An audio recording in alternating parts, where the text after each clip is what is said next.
আসসালামু আলাইকুম। আপনাদের পিসিতে যদি .NET রিলেটেড কোনো এরর মেসেজ বা .NET এর কারণে কোনো সফটওয়্যার ইনস্টল হচ্ছে না কিংবা ভালোভাবে পিসিতে কাজ করতে পারছেন না, এরর আসতেছে, তারা কিভাবে .NET এই ফ্রেমওয়ার্কটা ইনস্টল করবেন? এর জন্য প্রথমে আপনাদের যাইতে হবে উইন্ডোজের যে সার্চ আইকন আছে এখানে ক্লিক করবেন, লিখবেন আপনারা উইন্ডোজ WINDOWS স্পেস দিয়ে ফিচার্স লিখবেন। পুরোটি যদি নাও লিখতে পারেন FE লিখলেও চলে আসবে। Windows features on or of, এটা একটা কন্ট্রোল প্যানেলের একটা একটা অপশন। আপনি চাইলে কন্ট্রোল প্যানেল থেকে ওপেন করতে পারেন।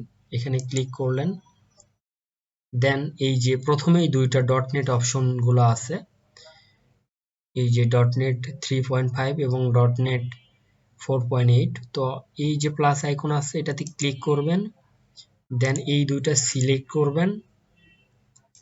আর এই যে অ্যাডভান্স অপশনটা আছে আপনার, এটা যেহেতু আপডেট 4.8 যে .NET ফ্রেমওয়ার্কের যে ভার্সন আছে ওটা ওই সিলেক্ট করা আছে, করে আপনি ওকেতে ক্লিক করবেন।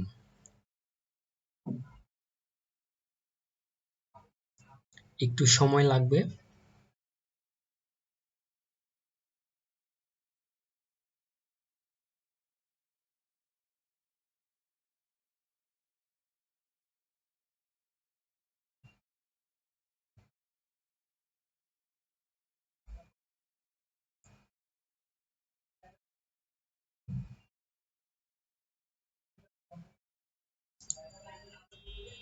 এই যে শেষ হওয়ার পরে ক্লোজ করে দিবেন। আপনার উইন্ডোজ .NET ফ্রেমওয়ার্ক রিলেটেড যদি কোনো এরর কিংবা কোনো সফটওয়্যার ইনস্টলের সময় যে এই ধরনের মেসেজ দিয়ে থাকে তাহলে আর সেটা হবে না। ধন্যবাদ।